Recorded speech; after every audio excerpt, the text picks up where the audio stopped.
Ay kişi hara gedim də, hara qabaq doludur da maşın. Onsa bu Bakı-Sumqayıt yolunun tıxacını hər kəs bilir. Bu qayda qanun hamı üçün qayda qanun. O gün gözümün şahidi olmuşam. A serialı maşındır. Tam girdi əks yola və orada da bir burulan yol var ki, o yolu dönən şəxs yola çıxmayana qədər görmür ki, kimsə onun üstünə əks yolla gəlir. Həm də adam məntiqlidir, əks yolla bunun üstünə niyə gəlsinlər ki? Bu 20 nömrəli məktəbdir, səhv eləmirəmsə. 20 nömrəli məktəbdən üzü Nərimanovun heykəlinə düşən yoldan danışıram. Gəldi tam çıxdı əks yola, mən də belə baxıram ki, görün bu neyinir? Baxıram A markalı maşındır.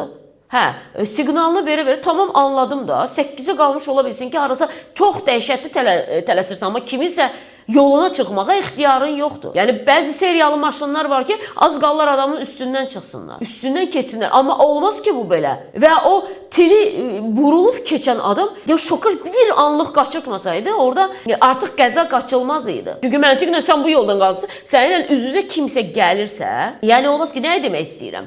Mən bəzən sual verirəm ki, bunlar niyə belə sürürlər ki? Özü görürlər ki, yol verə bilmirsən də ona. Miqalka oradan, nə bileyim, bu işıqları yandırırlar, söndürürlər, o avariya işıqlar deyirlər, nə deyirlər. O buradan, bu oradan, aləm dəyər bir-birinə az qalsın çıxardıb başımı qışqırasan ki, ay kişi, hara gedim də, hara qabaq doludur da maşın. Onsa bu Bakı-Sumqayıt yolunun tıxacını hər kəs bilir. Anlayıram, siz dövlət məmurlarısınız, anlayıram, ola bilsin, həqiqətən o qədər təcili işiniz var ki sizin. Belə möhtəşəmdir, amma valla bizi əzib keçməyəcəksiniz ki. Bu A seriyalı maşınlar xüsusi. İndi olsa sıradan bir adam da belə baxanda A seriyalı maşın alır da, amma bilirəm ki, o belə rəngli işıqları taxmalarına icazə vermirlər. Yəni nə demək istəyirəm? Buna heç nə demə, bu tələsir. Bu belə əzli keçdi bizi.